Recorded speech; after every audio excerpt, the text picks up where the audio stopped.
Hello friends, welcome है आपका आज की हमारी इस करंट अफेयर की क्लास में। आज की क्लास आपके लिए बहुत इंपॉर्टेंट होगी, बहुत इंपॉर्टेंट होने वाली है। क्लास को लास्ट तक देखिएगा और यकीन मानिए इस क्लास का डेटा आपके एग्जाम के लिए सफिशिएंट होने वाला है। क्लास को लास्ट तक देखिएगा और इस क्लास का पीडीएफ आपको हमारे टेलीग्राम लिंक यानी कि जो डिस्क्रिप्शन में दिया है वहाँ पर मिल जाएगा। जा करके चैनल को ज्वाइन कर लेंगे। और जो लोग पहली बार इस टेलीग्राम यूट्यूब चैनल पर आए हैं तो सब्सक्राइब कर लेंगे ताकि आपको इस क्लास का नोटिफिकेशन मिलता रहे। बाकी अपडेट्स के लिए आपको मैंने बताया टेलीग्राम चैनल ज्वाइन कर लीजिएगा। क्लास डेली होती है। चलिए स्टार्ट करते हैं आज की हमारी करंट अफेयर की क्लास। देखो, जो बाहर की सुनता है वो बिखर जाता है, लेकिन जो अंदर की सुनता है वो संवर जाता है। कान बंद कर लीजिए, लोगों की क्या कह रहे हैं, पड़ोसी किस तरीके से क्या ट्रीट कर रहे हैं, कैसे बोल रहे हैं, क्या कह रहे हैं। हमें किसी के बारे में नहीं सुनना है, हमें सिर्फ अपने बारे में सुनना है। अपने बारे में जानना है कि यार हम कितना कर रहे हैं और हमारा टारगेट क्या है और हमें क्या करना है। ठीक है, तो भाई अगर आप अपनी सुनोगे, खुद की सुनोगे तो संवर जाओगे और लोगों की सुनोगे तो बिखर जाओगे। ये आपके हाथ में, आप किस तरीके से डिसीजन लेते हैं। चलिए, और हर एक दिन का एक ऐसा ज़रूर आपका दिन, जैसे ही आप सो करके उठो तो आपका एक गोल होना चाहिए कि आज का जो मेरा दिन है वो मैं अपने दिन को कहाँ पे इन्वेस्ट करने वाला हूँ, या मैं अपने दिन को पूरा यूजलेस करूँगा या यूजफुल करूँगा, वो आपके ऊपर है। चलिए स्टार्ट करते हैं हमारा पहला सवाल। पहला सवाल नंबर 1 कह रहा है कि एशिया का सबसे बड़ा एरो शो एरो इंडिया 2025 कहाँ आयोजित होगा। तो भाई पहली बात तो क्या है, ये देखो सबसे बड़ा है एशिया का एरो शो है जिसका नाम है एरो इंडिया 2025। ये कोलकाता में सेलिब्रेट होगा, यहाँ पे आयोजित होगा, पुणे में, बेंगलुरु में या फिर मुंबई में। तो अगर आपसे पूछे कि भाई वो कह रहा है कि ये जो है जो हमारा एरो इंडिया 2025 है और ये एरो शो है, तो ये कहाँ पर, इसको कहाँ पर होल्ड करने वाले हैं। चलिए इसका आंसर क्या हो जाएगा। देखो जो एरो शो है, हम बात करें एरो शो यानी कि एरो इंडिया 2025 की। ठीक है, इस एरो इंडिया 2025 की बात करने वाले हैं। तो पहली बात तो देखो इम्पोर्टेंट इसलिए है, ये अगर बात करें तो भैया इसलिए इम्पोर्टेंट है, ये एशिया का सबसे बड़ा है ना। ये जो है आपका एशिया का सबसे बड़ा है, इसलिए महत्वपूर्ण हो जाएगा। ठीक है, चलिए अब दूसरी बात कर लेते हैं। यहाँ पे ये तो इम्पोर्टेंट है। दूसरी बात ये है कि इसका जो आयोजन है, इसका आयोजन कहाँ पर होगा। भाई इसके अगर आयोजन की बात करें तो इसका आयोजन होने वाला है बेंगलुरु में। कहाँ होगा, इसका आयोजन होगा बेंगलुरु में। और बेंगलुरु की अगर बात करी जाए तो ये अच्छा होगा कब, ये फरवरी में होने वाला है ना।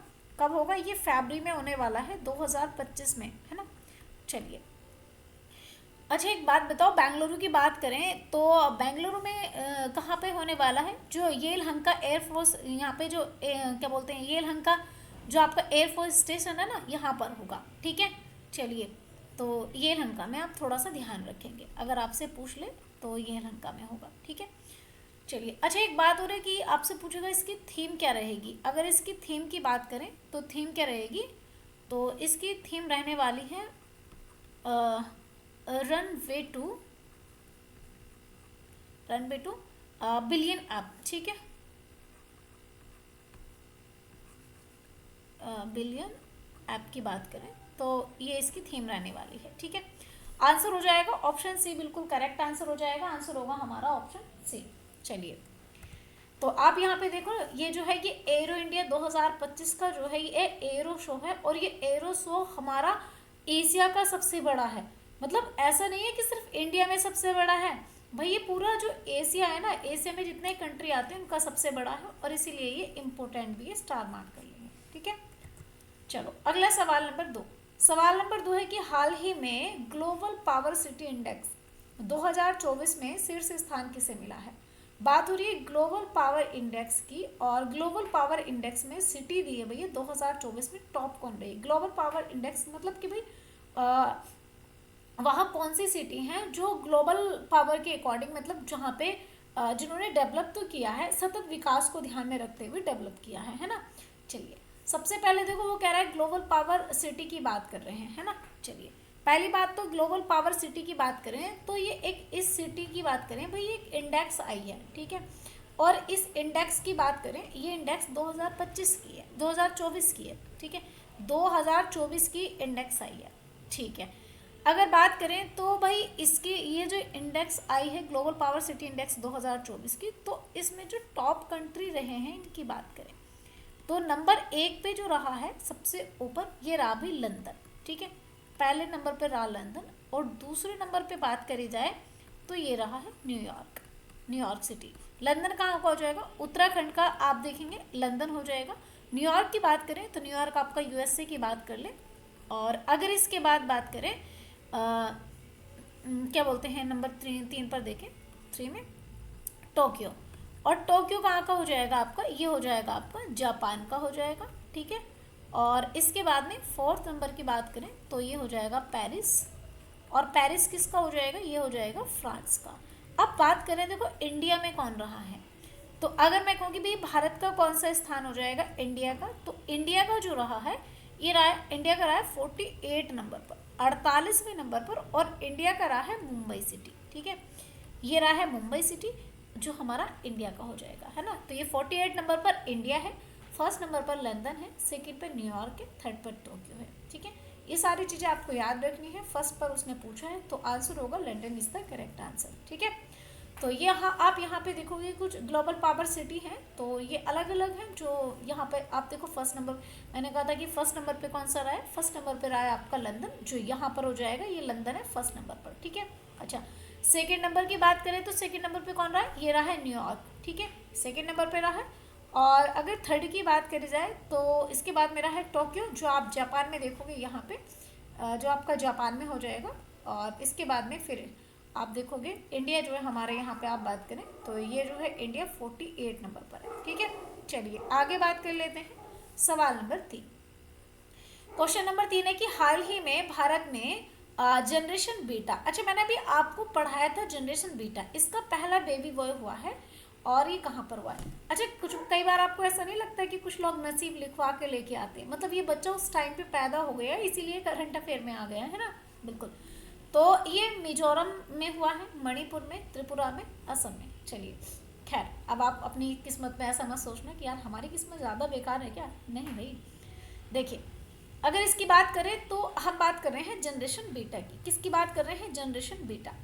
अभी मैंने आपको बताया था कि जो 1 जनवरी है, यानी कि जो 1 जनवरी 2025, 1 जनवरी 2025 की बात करें तो भाई जो 1 जनवरी 2025 से जो बच्चे पैदा होंगे, है ना, इस टाइम पर जो पैदा हुए बच्चे होंगे ना, ये कौन सी जनरेशन में आएंगे, ये आएंगे जनरेशन बीटा में, ठीक है। अच्छा इससे पहले अगर बात करें 2025 से पहले जो बच्चे पैदा हुए थे वो किस में आए थे, वो आ रहे थे अल्फा में। किस जनरेशन में आ रहे थे, ये आ रहे थे अल्फा में, ठीक है। और ये कब तक के थे, 2014 तक के, ठीक है। 2014 तक जो थे, 2014 से लेकर के अगर हम देखें 2025 तक जो बच्चे आए हैं, लगभग 10 साल एक जनरेशन चलती है। तो 2014 से 2025 तक जो बच्चे आए थे वो आए थे अल्फा में, अल्फा जनरेशन के थे। अच्छा इससे पहले अगर आप बात करें कि हम इससे पहले के कौन से थे, तो इससे पहले अगर आप देखेंगे तो वो थे आपके अल्फा से पहले थी आपकी जो 2000 क्या बोलते हैं 2004 से लगभग 2005 से, तो आप देखेंगे ये जेड जनरेशन थी, ठीक है। अब 2025 के बाद जो आने वाली जनरेशन होगी तो ये कौन सी होगी, ये होगी आपकी गामा। कौन सी होगी, ये हो जाएगी आपकी ये गामा जनरेशन हो जाएगी, ठीक है। चलिए अब बात करते हैं कि भाई ये जो 1 जनवरी 2025 से जो बीटा जनरेशन स्टार्ट हुई है, तो भाई इसका पहला बच्चा कौन होगा। देखो यहाँ पे 1 जनवरी 2025 को टाइम हो रहा था आपका क्या बोलते हैं 0030, मतलब कि 1 जनवरी का जब 3 सेकेंड हुए थे, तो इस 3 सेकेंड पर ही एक बेबी बॉय ने जन्म लिया था, ठीक है। चलो तो ये इसका मतलब इस जनरेशन का पहला बेबी है, और इसका नाम है फ्रैंकी जोदेक। कौन थे, यह बच्चा है भैया आपका फ्रैंकी जोदेक की बात करें, फ्रैंकी जोदेक जो है ये बच्चा है। और ये किस राज्य में, स्टेट में हुआ, तो भाई ये जो बेबी हुआ है ये हुआ है मिजोरम में। कहाँ पर हुआ है, ये बेबी हुआ है आपका मिजोरम में हुआ है, ठीक है। टाइम मैंने बता दिया है, आंसर क्या हो जाएगा, Mizoram is the correct answer, option A बिल्कुल सही आंसर हो जाएगा। देख लो ये वो बच्चा है जिसकी मैं बात कर रही हूँ ना, कि जो 1 जनवरी को क्या बोलते हैं 3 सेकेंड पर पैदा हुआ है 1 जनवरी को, फ्रैंकी जोदेक मिजोरम का है, ठीक है भैया। ये बच्चे हैं जो किस्मत लिखवा के लेके आते हैं, करंट अफेयर में अपना नाम दर्ज करते हैं। सिर्फ पैदा हुआ है, कुछ नहीं करा है कि उस सबसे पहले पैदा हो गया और भाई इसने जो है अपना नाम करंट अफेयर में दर्ज करा लिया है, ठीक है। चलिए फर्स्ट बेबी है इंडिया का जनरेशन बीटा का, ठीक है। चलो अगर पूछ लेता है तो अच्छी बात है। अगला सवाल नंबर 4, सवाल नंबर 4 है कि हाल ही में जो लेट्स 24 है, इसके अनुसार तटीय श्रेणी में शीर्ष स्थान किसे मिला है?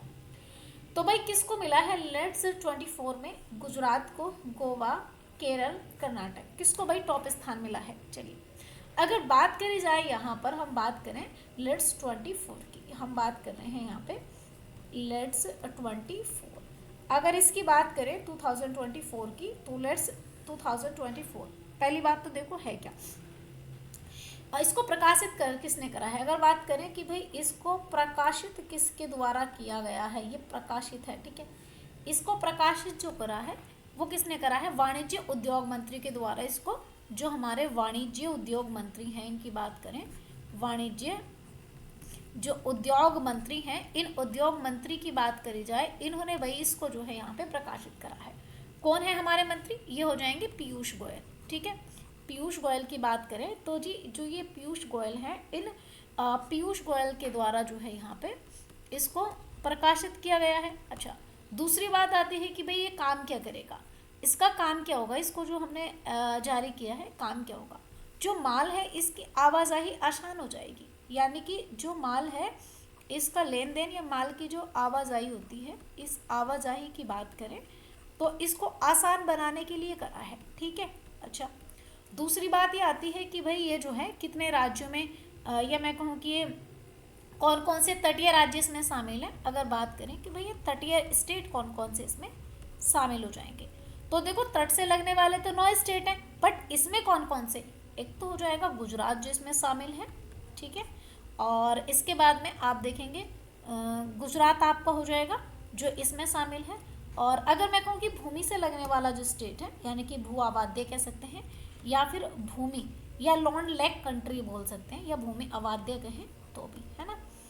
तो ये कौन सा स्टेट हो जाएगा? ये हो जाएगा आपका हरियाणा स्टेट, ठीक है। कौन सा स्टेट हो जाएगा? ये हो जाएगा आपका हरियाणा स्टेट हो जाएगा, ठीक है। चलिए, अच्छा, नॉर्थ ईस्ट अगर आपसे पूछ ले कि भाई नॉर्थ ईस्ट की बात करें, तो जो नॉर्थ ईस्ट स्टेट की बात करें तो ये कौन सा आ जाएगा जो इसमें शामिल है? ये हो जाएगा आपका असम, ठीक है, ये टॉप स्टेट है। और उसने बात करी है, देखो तटीय श्रेणी में जो टॉप स्थान है, तटीय में किसे मिला है? गुजरात को। भू आबाद्य में टॉप स्थान किसको मिला है? हरियाणा को। और नॉर्थ ईस्ट में किसे मिला है? ये मिला है असम को। तीनों सवाल आपके सामने बनेंगे, तीनों सवाल के आंसर आप बड़े आसानी से देंगे। फिलहाल इसका आंसर हो जाएगा यहाँ पे गुजरात, आंसर होगा ऑप्शन ए, ठीक है। सवाल को ना बहुत ही केयरफुल के साथ सुना करो, क्योंकि कई बार आपसे स्टेटमेंट में सवाल पूछ लेता और आप वहाँ पे बैठ के चकरा जाते हैं कि यार मैडम ने तो इतना ही पढ़ाया था। पर हाँ, मैडम ने आपको ज़्यादा भी पढ़ाया था, सिर्फ आपने क्वेश्चन पे ध्यान दिया था, एक्सप्लेनेशन पे ध्यान दिया ही नहीं था। चलिए, तो भाई आप ध्यान रखेंगे। चलिए आगे बात कर लेते हैं नेक्स्ट सवाल नंबर 5। क्वेश्चन नंबर 5 है 1000 किलोमीटर के मेट्रो, 1000 किलोमीटर के मेट्रो नेटवर्क के साथ भारत दुनिया में कौन सा स्थान रखता है? चलिए, अगर देखो रेलों की बात करें तो सबसे ज़्यादा रेल यूएसएसआर और चाइना, इंडिया आता है हमारा 3rd नंबर पर, है ना। और अगर मैं बात करूं तो इंडिया में 18 रेलवे जोन है, 19 अगर देखें तो मेट्रो जो रेलवे जोन है कोलकाता का, वो इसमें शामिल हुआ है। लेकिन अगर मैं यहाँ पे बात करूं कि 1000 किलोमीटर के मेट्रो नेटवर्क के साथ भारत दुनिया में कौन से स्थान पर है? दूसरे नंबर पर आता है, तीसरे नंबर पर आता है, चौथे नंबर पर आता है, या फिर 5वें नंबर पर आता है? तो इंडिया कौन से स्थान पर आता है? देखो, पहली बात, अगर यहाँ पे बात करी जाती है कि मेट्रो नेटवर्क की, हम बात किसकी कर रहे हैं? हम बात कर रहे हैं यहाँ पे मेट्रो नेटवर्क की, ठीक है। ये जो मेट्रो नेटवर्क है और ये 1000 किलोमीटर की डिस्टेंस को बता रहे हैं। चलो, सबसे पहली बात तो भाई देखो ये है कि जो फर्स्ट नंबर पे मेट्रो नेटवर्क का जो जाल बिछा हुआ है पूरे वर्ल्ड में सबसे ज़्यादा, तो भैया सबसे ज़्यादा जो जाल बिछा हुआ है वो है चाइना का, ठीक है। अच्छा, दूसरे नंबर पर मेट्रो नेटवर्क का जाल किसके पास है? दूसरे नंबर पर आता है भाई आपका यूएसए। और तीसरे नंबर पर कौन आता है? तो जी तीसरे नंबर पर जो मेट्रो नेटवर्क का जाल बिछा रखा है ना तीसरे नंबर पर, वो बिछा रखा है भारत ने। तो जो इंडिया है हमारा, भारत भैया इतना बड़ा जाल बिछा रखा है, तीसरे नंबर पर आता है मेट्रो नेटवर्क में। अच्छा, कितने लगभग इसने किलोमीटर? तो भाई इसका जो मेट्रो नेटवर्क एरिया है लगभग 1000 किलोमीटर नेटवर्क एरिया इसका है, जो इंडिया में मेट्रो नेटवर्क का है, ठीक है। इससे भी लगभग ज़्यादा ही है, इससे भी ज़्यादा ही प्लस में ही है, ठीक है। अच्छा, भारत की कुछ सवाल है, आप बताएंगे कि जो भारत की पहली जल मेट्रो है, या मैं कहूँ कि भारत की जो पहली जल मेट्रो है ये कहाँ पे सेवा शुरू की गई है? पहली इंडिया की फर्स्ट जल मेट्रो सेवा ये कोच्चि में शुरू की गई है। और अंडर वाटर मेट्रो सेवा कहाँ शुरू की गई है? ये कोलकाता में। दोनों अलग अलग है।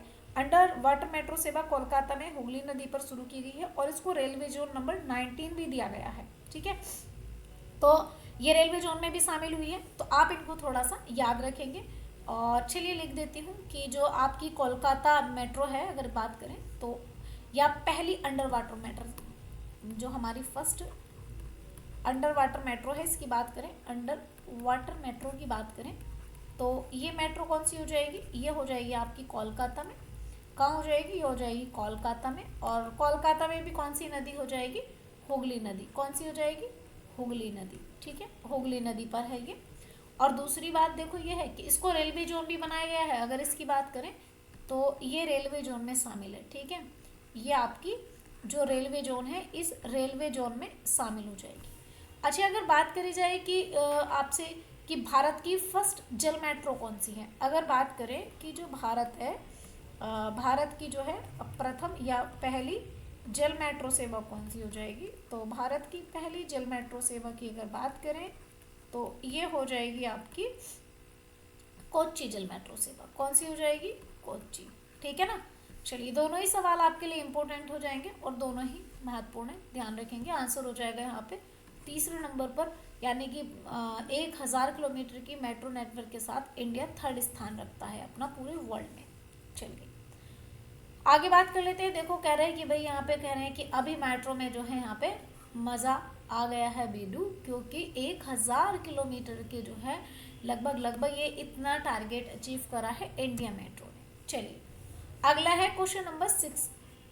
क्वेश्चन नंबर 6 है कि हाल ही में पोएम 4 मिशन के तहत इसरो के द्वारा अंतरिक्ष में भेजे गए किन बीजों के अंकुरण हुआ है? तो भाई देखो हाल फिलहाल में आपको पता है एक पोएम 4 जो मिशन था ये दो मिशन एक ही प्रक्षेपण यान से क्या बोलते हैं लॉन्च हुए थे, है ना। एक ही लॉन्चिंग व्हीकल सिस्टम से लॉन्च होते हैं। और चलो इसको हम डिटेल में डिस्कस करते हैं ताकि आपको पीछे की चीज़ें भी याद आ जाए। देखो बात करेंगे हम यहाँ पे पोएम 4 की। तो भाई ये जो आपका पोएम 4 है ये मैंने आपको ना पढ़ाया था, याद भी आ रहा होगा कि हाँ मैडम थोड़ा सा ध्यान आ रहा है। पोएम 4 और इसकी बात करूँ, एक तो पोएम 4 था और एक मिशन था जिसका नाम था, आप देखेंगे यहाँ पे क्या नाम था उसका, स्पेडेक्स मिशन। ठीक है, एक मिशन इसके साथ में था जिसका नाम था स्पेडेक्स। यहाँ थोड़ा नीचे लिखूंगी ताकि आपको ध्यान में रहे। एक था आपका स्पेडेक्स मिशन। ठीक है, स्पेडेक्स मिशन की बात करें ये स्पेडेक्स, तो ये दोनों मिशन थे। इन दोनों मिशन को एक ही लॉन्चिंग व्हीकल सिस्टम से लॉन्च किया गया है ना, बताया था कि नहीं मैंने, याद है। जो पोएम 4 की बात करें, पोएम 4 जो है इसको कहाँ से लॉन्च किया गया? PSLV C60 से। ठीक है, इसको कहाँ से किया गया था? पोएम 4 को PSLV C60 से इसको लॉन्च करा। ठीक है, C60 है ये, C60 से इसको लॉन्च करा था। और आप देखेंगे कि ये जो था इन दोनों को लॉन्च किसने करा है? एक ही संस्था है जिसका नाम है इसरो। ठीक है, इन दोनों को ही इसरो ने लॉन्च करा था। चलो अब इसरो ने लॉन्च करा है दोनों को। पहली बात तो जो पोएम 4 मिशन है इसमें क्या हुआ था, इसमें भाई साहब क्या बोलते हैं अंतरिक्ष में लोबिया के बीज भेजे गए थे। क्या इस पोएम 4 मिशन में जो लोबिया होता है ना, लोबिया की दाल भी आपने खाई होगी, इस लोबिया के बीज भेजे गए और ये लोबिया के बीज अंतरिक्ष में उग गए हैं, यानी कि ये अंतरिक्ष में ही भैया उग गए हैं। ठीक है, अंतरिक्ष में उगे हैं और इनके उगने ये अंतरिक्ष में उगे हैं और ये किस मिशन में गए हैं? पोएम 4 मिशन में, जो PSLV C60 के द्वारा भेजा गया था। अच्छा, स्पेडेक्स की अगर बात करी जाए तो स्पेडेक्स भी जो है आपका PSLV C60 से, और स्पेडेक्स एक ऐसा मिशन है एकमात्र C6।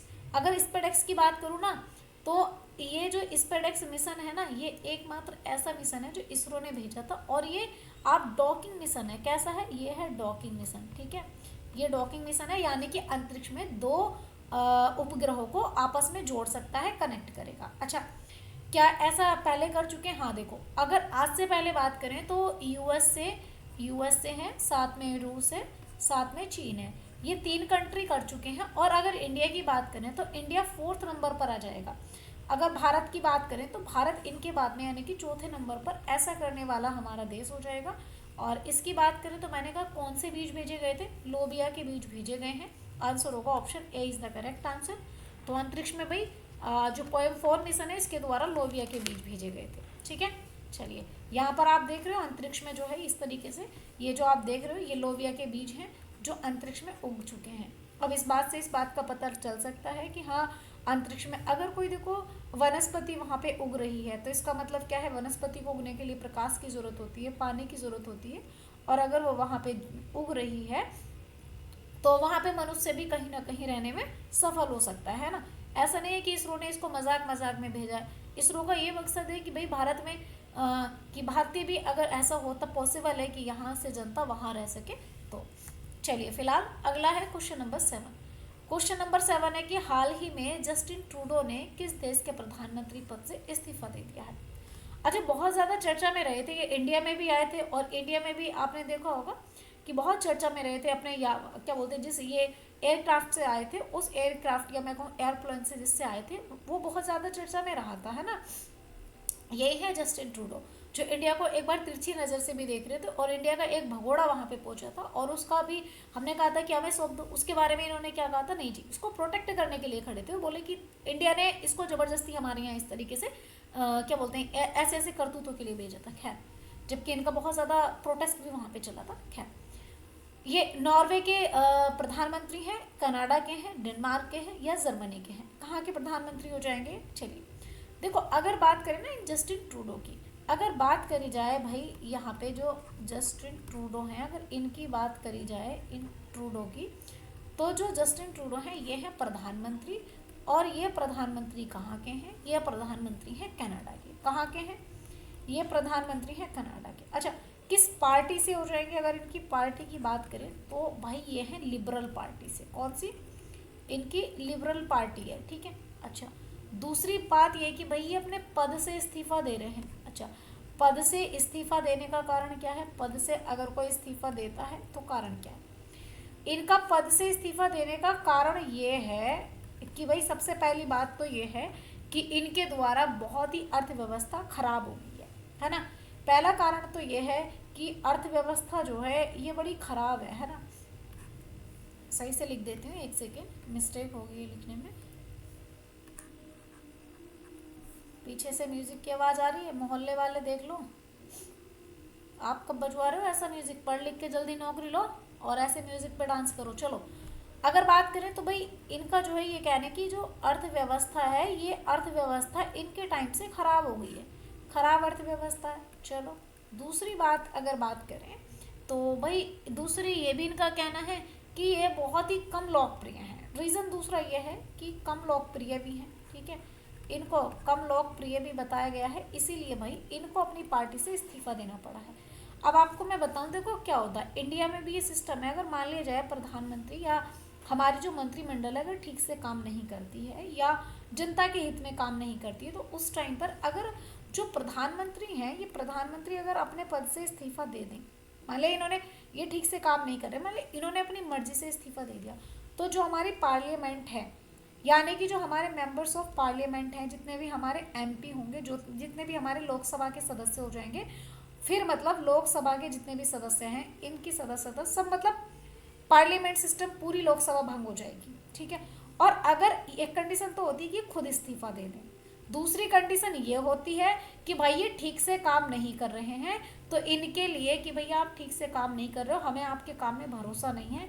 अगर यहाँ पे यानी कि लोकसभा जो है, इस लोकसभा के जो मेंबर होंगे, मेंबर्स ऑफ पार्लियामेंट के हैं, एमपी होंगे, अगर वो एमपी इनके प्रति अविश्वास प्रस्ताव ले आते हैं, तब भी भाई साहब इनसे बोलेंगे कि जी आप ठीक काम नहीं कर रहे हो, पद से हटो, है ना। तब भी इन्हें अपना इस्तीफा देना पड़ता है, लेकिन उस टाइम पे नहीं रह सकते क्योंकि भाई इनकी पार्टी के व्यक्ति को इनमें भरोसा नहीं है। तो कंडीशन दोनों अलग अलग हैं, लेकिन काम दोनों में सिमिलर होता है। आंसर क्या होगा भैया, कहाँ के हैं जस्टिन ट्रूडो, ये हैं कनाडा के प्रधानमंत्री हैं, और भाई ये कनाडा के लिबरल पार्टी से हैं, पद से इस्तीफा दिया है, कारण था कि खराब अर्थव्यवस्था थी, साथ में कम लोकप्रिय थे, और भी बहुत सारे रीजन थे, खासकर इंडिया के लिए भी इन्होंने तिरछे बोल बोले थे। और आपको मैं बता दूं पूरे वर्ल्ड में इंडिया को बहुत ही मैं कहूँ कि बड़ी क्रेज़ के साथ देखा जाता है, तो इंडिया से पंगा लेना तो हर किसी को भारी पड़ता है। खैर इनकी तो चलिए कोई बात नहीं, आगे बात करते हैं। चलिए अगला सवाल नंबर 8, क्वेश्चन नंबर 8 है कि हाल ही में सरकारी स्कूलों के छात्रों के प्रदर्शन का मूल्यांकन करने के लिए गुणोत्सव महोत्सव 2025 प्रारंभ किया गया है। तो भैया एक क्या बोलते हैं बताओ, ये ओडिशा में स्टार्ट किया गया है, असम में, त्रिपुरा में या फिर बिहार में? देखो बात को समझो यहाँ पे गाना भी ऐसे ही चल रहा कि समझो मौके की नज़ाकत। तो मौके की नज़ाकत समझो, मौके की नज़ाकत ये है कि क्या बोलते हैं, आपका गुणों महोत्सव शुरू किया गया है 2025 का। अब देखो असम की बात करते हैं, इसका आंसर होगा असम। पहली बात, असम ने क्या काम करा है, असम ने सरकारी स्कूलों में छात्रों के प्रदर्शन के लिए ना कि भैया छात्र कैसा पढ़ रहे हैं, उनके डेडिकेशन को देखने के लिए इन्होंने कि भैया एक काम करो, एक महोत्सव रखो और उसमें जो भी उनके अंदर टैलेंट है, जो भी उनके अंदर मतलब जो भी टैलेंट है, जिस भी प्रकार की चीज़ें उनके अंदर हैं, वो उसका उस महोत्सव में प्रदर्शन करेंगे। ठीक है, तो इसके लिए शुरू किसने करा है, ये करा है असम ने। हुआ क्या है, चलो यहाँ पे समझो। देखो बात कर रहे हैं यहाँ पे गुणों महोत्सव की। ठीक है भाई, अब गुणों का तो सीधा मतलब है कि किसके अंदर कितने गुण हैं। यहाँ पे गुणों उत्सव की बात कर रहे हैं और ये 2025 का उत्सव है। ठीक है, अच्छा इसको शुरू कौन कर रहा है, अगर बात करें कि भैया स्टार्ट कौन सा, यहाँ पे कौन सा स्टेट जो है इसको स्टार्ट करेगा, तो ये करेगा भाई आपका असम स्टेट इसको स्टार्ट करेगा। दूसरी बात, चलो इसको असम स्टेट स्टार्ट करेगा, भाई काम क्या करेगा, इसमें क्या होगा, इसमें अगर बात करें तो जो भी गवर्नमेंट स्कूल हैं, अगर इनकी बात करी जाए गवर्नमेंट स्कूल की, तो जो गवर्नमेंट स्कूल हैं ये जो हैं गवर्नमेंट स्कूल लगभग 14 लाख से भी ज़्यादा विद्यार्थी इसमें शामिल करेंगे। गवर्नमेंट स्कूलों के लगभग 14 लाख से भी ज़्यादा, ठीक है, इससे भी लगभग ज़्यादा विद्यार्थी जो हैं यहाँ पे, इससे भी ज़्यादा विद्यार्थी इसमें शामिल होने वाले हैं। ठीक है, अच्छा दूसरी बात क्या है, होगा क्या कि भाई जो स्टूडेंट हैं इनका प्रदर्शन होगा, और अब प्रदर्शन की अगर बात करें तो ये बच्चों के अंदर जो टैलेंट है इनका मूल्यांकन करेंगे, और जहाँ यहाँ पे गुणवत्ता सूचक जो शिक्षा है और इसमें ये दी जाएगी। ठीक है, तो इसका आंसर क्या हो जाएगा, असम, बिल्कुल करेक्ट आंसर हो जाएगा आपका। ठीक है, चलिए भाई ये है हमारे असम के। हाँ, आगे बात कर लेते हैं, अगला है सवाल नंबर 9। सवाल नंबर 9 की बात कर लेते हैं। चलिए क्या कहना चाह रहा है क्वेश्चन नंबर 9, हाल ही में भारत के किस पड़ोसी देश में 7.1 तीव्रता का शक्तिशाली भूकंप आया है? तो भाई कह रहा है कि भारत के किस पड़ोसी देश में, इंडिया का एक हमारा भाई पड़ोसी देश है, वहाँ पे लगभग इतनी तीव्रता का भूकंप आया। पता चला था आपको, हमें भी पता चला था। चलो, नेपाल में आया है, बांग्लादेश में, भूटान में, म्यांमार में, कहाँ पर आया? देखो इसका सही आंसर क्या होगा, सबसे पहली बात तो भैया भूकंप की बात हो रही है, सिस्मोलॉजी, इसका अध्ययन भूकंप की बात करें तो भूकंप आया है और इतनी तीव्रता का है 7.1 तीव्रता।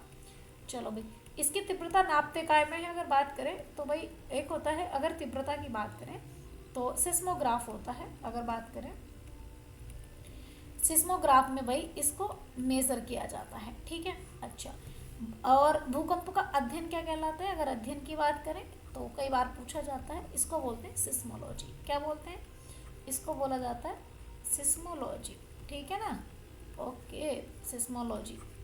चलिए, तो भूकंप आया है भैया, आया कहाँ पर है अगर बात करी जाए तो ये आया है भाई आपका हमारा पड़ोसी देश इनमें नेपाल में।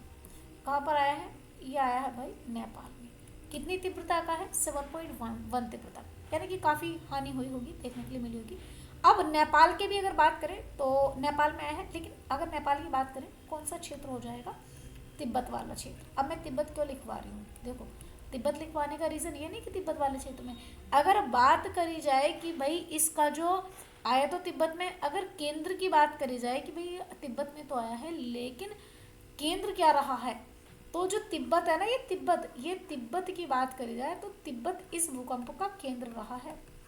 इस भूकंप का अगर केंद्र की बात करें तो ये कौन रहा है, तिब्बत रहा है। अच्छा, भारत में कहाँ कहाँ भाई इसका प्रभाव देखा गया है, इंडिया की बात करें तो भैया भारत में देखो, भारत में पड़ोस में कौन कौन आएगा, पड़ोस में तो भाई वेस्ट बंगाल आएगा, यहाँ पे प्रभाव देखा गया है, और बिहार में प्रभाव, यानी कि तिब्बत के आसपास वाले एरिया में बिहार, वेस्ट बंगाल और इसके साथ में सिक्किम, यहाँ पर प्रभाव देखा गया है। यहाँ पे वैसे तो खैर और भी आगे तक इसके झटके आए थे, पर फिर भी यहाँ तक देखा गया है। ठीक है, चलो, अच्छा नेपाल की अगर बात कर ले तो नेपाल की सबसे पहले आप मुझे बताएंगे कि नेपाल की जो सीएम है, नेपाल के सीएम कौन हो जाएंगे?